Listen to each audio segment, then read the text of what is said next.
Matematika itu bernyawa. Matematika sering dikaitkan dengan angka, rumus, dan hanya bisa dipelajari oleh orang-orang yang ber-IQ tinggi. Ini adalah kesalahan yang terbesar dalam penjelasan matematika. Mempelajari matematika tidaklah serumit mempelajari seni vokal yang membutuhkan bakat khusus untuk mempelajarinya. Ketika minat salah satu tokoh kartun yang begitu percaya diri ingin bernyanyi, tetapi saat yang sama teman-temannya menderita karena mendengarkan suaranya. Itulah kisah dari Takeshi Giant Gouda, atau yang sering kita kenal dengan Giant dalam kisah kartun Doraemon. Karena matematika tidak serumit itu, ada beberapa hal yang berkaitan dengan matematika yang tidak bisa lepas dalam kehidupan seorang manusia. Baik diakui atau tidak, bahwa matematika sudah berperan dari sejak kita lahir. Yang pertama adalah, matematika itu adalah seni berpikir.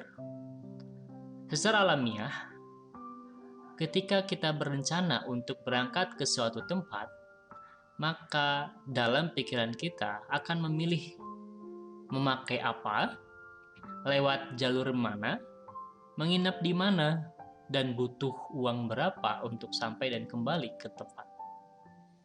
Pertanyaan-pertanyaan itu tentu butuh jawaban. Mau pakai transportasi apa? Membandingkan harga, kecepatan, dan juga kenyamanan saat di perjalanan. Kemudian pertanyaan berikutnya adalah mau lewat mana? Membandingkan jarak tempuh, kemudahan akses jalan. Kemudian yang ketiga berikutnya adalah mau menginap di mana? Membandingkan fasilitas hotel dan harganya berapa. Akhirnya muncullah berapa total biaya yang dibutuhkan. Tentu jika terlalu mahal kita akan coba mengurangi. Kalau masih ada budget, maka kita akan coba menambah aspek-aspek yang lain.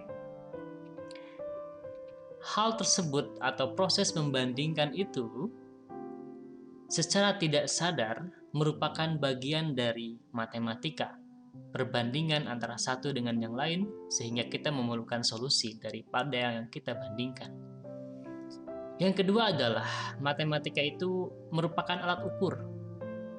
Pada saat anak saya lahir, dokter mencatat jam berapa, hari dan tanggalnya apa sebagai ukuran usia.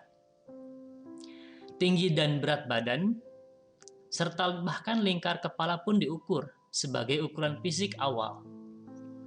Ukuran-ukuran itu menjadi patokan pertumbuhan setiap bayi dari masa ke masa.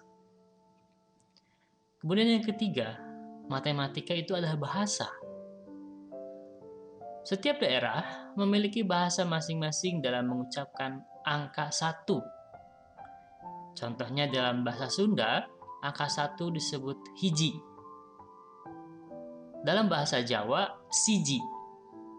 Madura ada sitong, Batak ada sada, Minang ciek, dan lain-lain. Bahkan berbagai negara pun bisa jadi berbeda. Sedangkan jika kita hanya menggunakan bahasa matematika, cukup angka 1 saja, semua akan paham apa yang kita maksud. Sehingga bahasa atau matematika merupakan bahasa universal. Yang keempat adalah matematika itu seni. Pengertian seni yaitu ada hasil karya manusia yang mengandung unsur keindahan serta dapat membangkitkan perasaan orang lain. Jika suatu yang bisa membuat decap kagum dan hasil ciptaan manusia itu disebut seni. Begitu juga dengan matematika. Lukisan 3 dimensi dibuat dengan memakai konsep geometri. Geometri adalah cabang dari matematika, bukan cabang ilmu kesenian. Begitu juga dengan gedung-gedung yang tinggi. Arsitek itu memiliki konsep-konsep matematika. Tidak berlebihan jika kita sebut matematika adalah ibu dari segala disiplin ilmu. Orang matematika membuat konsep dasar persamaan variabel dan konsep tersebut diaplikasikan dalam semua disiplin ilmu. Jadi semua disiplin ilmu yang kita pelajari sudah dibuat menjadi ringkas dengan pendekatan matematika. Maka matematika itu tidak bisa lepas dari kehidupan manusia. Mungkin bisa saja manusia hidup tanpa matematika, tapi akan lebih indah jika hidup dengan matematika.